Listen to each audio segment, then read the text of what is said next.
Hi, good morning, everyone. My name is Tomohiro Matsuda. I'm working in National Cancer Center Japan, and I really appreciate the invitation to this kind of precious meeting. I really kind of delighted to be here since I have worked with Vietnam long time. So I think I saw most of you at least once or twice, and most of you know me, maybe the name or the face. Now I have kind of longer hair, so it looks like different, but.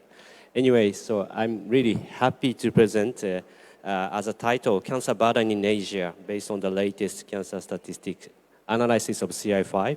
And I really would like to emphasize during this my presentation the importance of international collaboration and the importance of the data for cancer control program.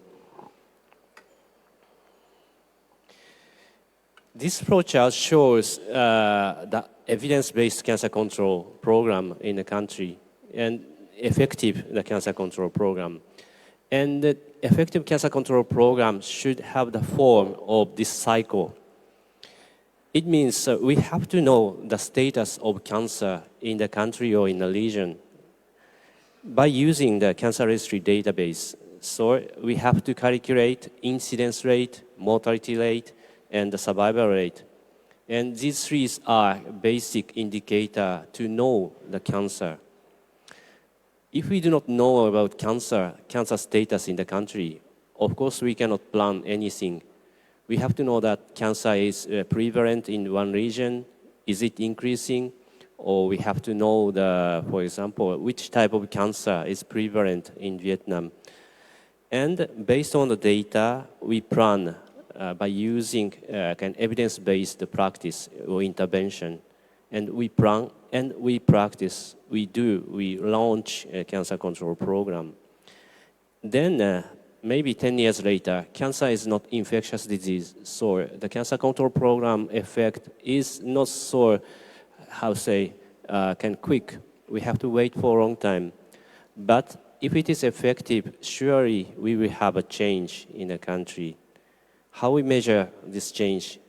We use again the population-based cancer registry data, and we check, for example, if we have the effective decrease of cancer incidence and cancer mortality, or effective increase in cancer survival. Okay. Today's topic is on this data book called Cancer Incidence in 5 Continents. The latest volume 12, has been published since only 2-3 weeks. So it is kind of latest internationally comparable data existing in this world. And this project, International Joint Research Project, was led by IARC, International Agency for Research on Cancer, and the International Association of Cancer Registry, ISCR. And they comparing data book of a global cancer incidence rate. And they publish this data book every 5 years. So next volume will be published in 5 years. Individual anonymous data are submitted from each population-based cancer registry. And they check the quality of data. And they compile and edit the data in the kind of standard manner. So the data kind of results are comparable, and we can check the continent to continent and country to country the difference of cancer incidence. Yes, okay. The participation from Asia is increasing, so I can tell in that volume 12, I think, yes, the 14 Asian countries are accepted in this data book. And as for the number of population-based cancer registry, it accounts for 230. As you see, China has many cancer registries, so China submitted a lot from its country. And unfortunately, Vietnam, we means this team of Vietnamese population-based cancer registry submitted the data, but they were not accepted. There is a reason. the Vietnamese cancer registry is kind of new. And IAC, IACR, they consider the stability of the data as kind of very important. So this time we submit the data from the 2013 to 2017, and the stability is not so, I think, sufficient in the Vietnamese data. It means if we make a lot of effort, artificially the cancer incidence increase because the many hospitals submit the data, and apparently it seems cancer incidence is increasing. So I think the IAC-ISCR noticed this kind of instability of the data.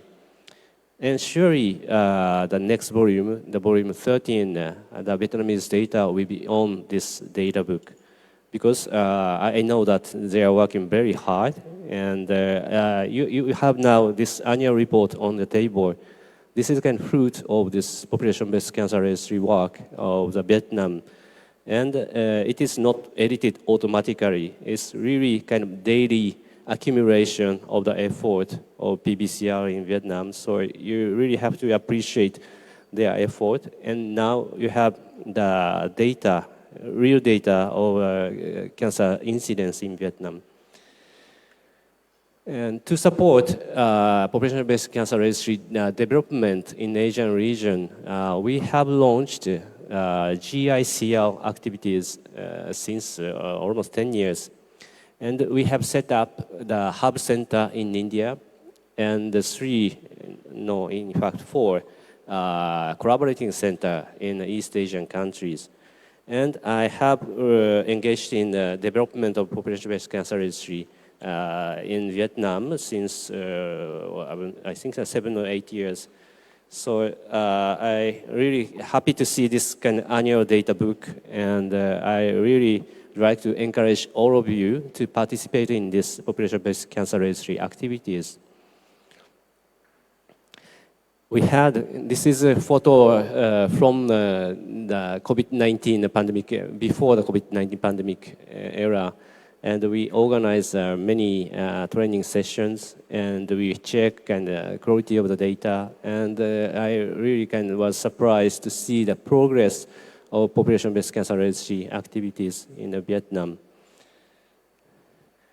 And recently, the Vital Strategies, it's American companies, and they supporting this GICR activities. So we have this very strong support from Vital Strategies, and we can tell this GICL net training in Vietnam is sustainable, and we have very solid the base to support the activities of Vietnam. Okay, we move on to introducing the result of this CI5, Cancer in 5 Continents, Volume 12 result. I check the data, so you can have an access to this CI5 database. I show that the link to this IARC website, and I downloaded the data, and I depicted the graphic to compare the cancer status in Asian countries and the rest of the world. So it is really hard to see, but here, for example, all sites, one bar corresponds to the one country, and the top is Australia, and the second one is UK, and Norway, Brazil, and France, like that. So I pick up major population-based cancer registry in European countries, and Africa, and the United States, and Asian countries. It revealed similarities among Asian countries. So it means, of course, the Southeast Asian countries and Eastern Asia are a little bit different. And South Asia, just like India, Bangladesh, Sri Lanka, they are a little bit different from Eastern Asia or Southeastern Asian countries. But still, compared with the Western countries, we share the same incidence patterns. So compared with Western countries, Asia-adjusted incidence rate for all sites was similar or slightly lower for men and women. And let's check the site to site. So I pick up a kind of very typical site in Asia. Head and neck cancer has a higher incidence in South and Southeast Asia than in other regions. So I can doubt the risk factor as, for example, chewing tobacco in South Asian countries, and EVV endemic. It is in very kind of frequent in, for example, in Taiwan or the Southeast Asian countries, just like Thailand. So I think if maybe the Dr. Fuon will present the status of Vietnam later. And Vietnam is kind of the mixture of East Asian, maybe the kind of genetic, and the Southeast Asian countries' culture. So it will be very interesting to check the Vietnamese status and the comparison between Hanoi, the northern part. I think it's more like East Asian countries' incidence pattern, and the southern part of the Vietnam, the Ho Chi Minh, it should be more like Southeast Asian countries.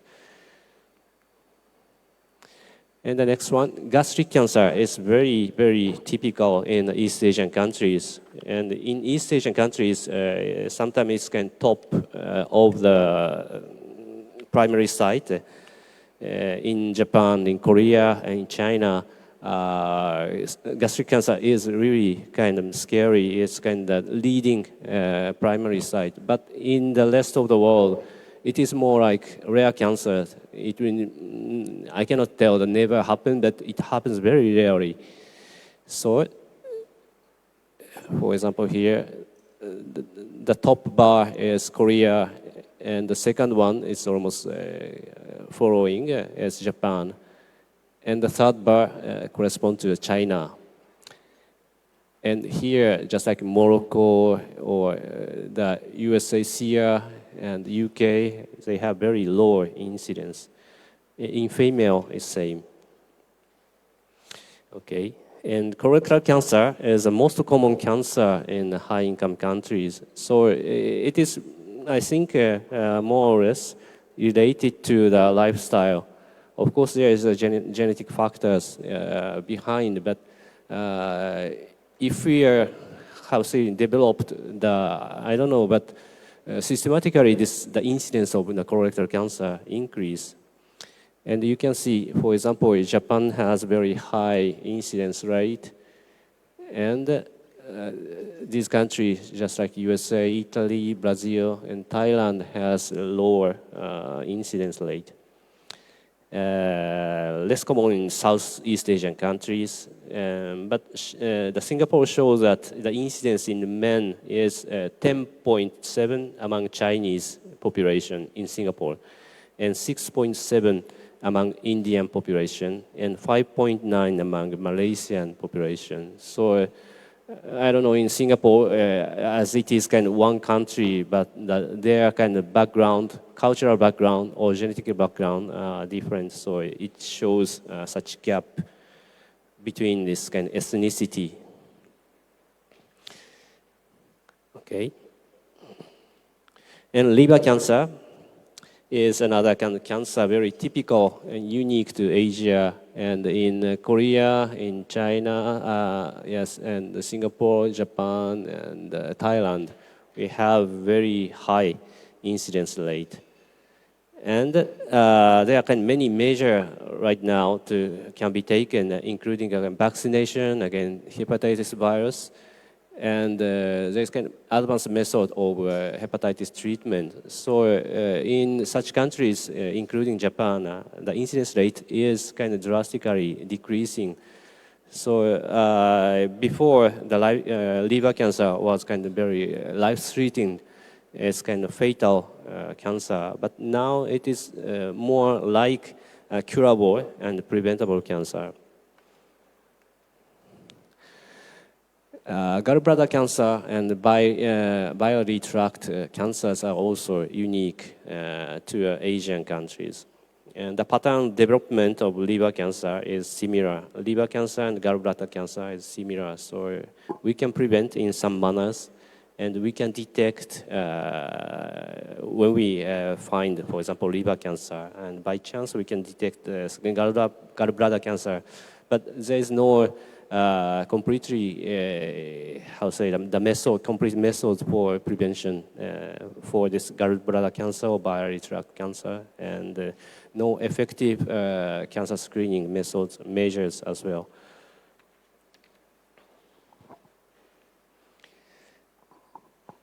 And lung cancer is very frequent and prevalent in many countries. And the incidence and mortality rate are already declining in Western countries because the cigarette smoking is very strong and the major cause of this lung cancer. It means if once we kind of prohibit smoking in, for example, public place, or if we increase the price of tobacco in the market, we can decrease the smoking rate in the society. And this causes the prevention of lung cancer. But in Asian countries, including the high-income country in Asia, this kind of measures is really kind of behind the Western countries. In many Asian countries, set the price very low compared with the Western countries. The one packet of the cigarette is still kind of very cheap, and it is available for all the people. I think this cause, this maintain the high incidence of lung cancer in Asian countries. The breast cancer is on rise in the high-income countries, and where the fertility is declining. So I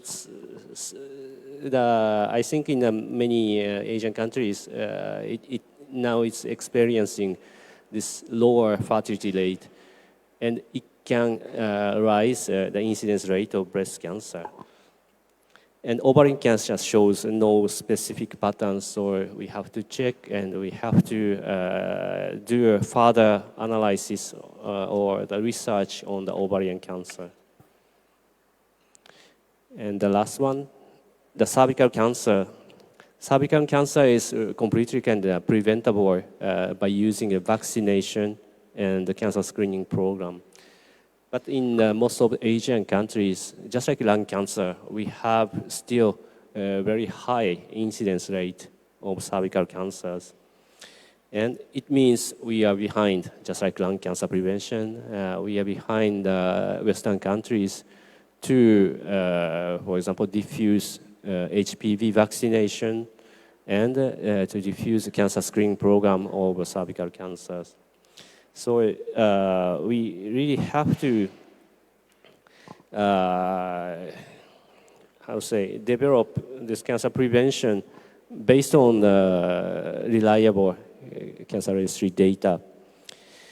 As Dr. Goen Chan Hong emphasizes, the 40% of cancers are preventable, and this is true based on the Japanese data. It shows almost the same tendencies. We have calculated the path attributable cause, preventable attributable cause, the proportion of cancer based on all the cohort research or case control research done in Japan. And as a result of this, our calculation, in 2015, 43.4% of cancer among men was attributable to the preventable risk factors. So preventable risk factors like the smoking, here, active smoking, and infection, just like HPV vaccination, HBV or HCV. If we prevent from the infection of such viruses, we will not have the most of this liver cancer or cervical cancers. And alcohol drinking, highly salted food consumption, or exercise, etc., etc. So it corresponds to, as you see this pie chart, almost a half of this cancer risk. It is not so difficult. We do not need any kind of high-cost equipment. we do not need some very high knowledge. We just know this fact, and in the society, if we do a cancer control program intervention, we can decrease up to this kind of 40%, 50% of cancers in a country. But even in Japan or in the other country, we are not so kind of successful. Of course, you know that it is really difficult to diffuse the vaccination in the world, and it's really difficult to prohibit, for example, tobacco smoking completely. And as a result, we still have a very high incidence of cancer. And summarize my speech. So in the beginning, I said that I wanted to emphasize the importance of international collaboration and the importance of the cancer prevention or cancer control program based on the cancer data. And you saw that compared with Western countries, we share same kind of incidence patterns. Of course, there is kind of small differences, but since we share the similarities, we can collaborate, and it will increase the impact of cancer prevention and cancer control program. And some of these Asian-specific cancer prevention methods, effective treatment, have already been developed. So HPV, HCV, HBV, there is kind of vaccines, and even we kind of by accident we have such cancers, cervical cancers, liver cancers. There's effective treatment, so we can collaborate, we can share the knowledge, and we can, for example, exchange the medical doctors between the countries, and then it will improve the cancer treatment quality or cancer screening method. So I would like to repeat again, it is important to further cooperate in prevention and early detection and treatment in Asia. Okay. So the cooperation between the stakeholders in cancer control between Japan and Vietnam is very strong. So I really want to keep this very close relationship between the two countries. And I'm really keen to participating in this collaboration even in the next year, 2024. Thank you very much. Arigato gozaimasu, Isa Tomohiro Matsuda.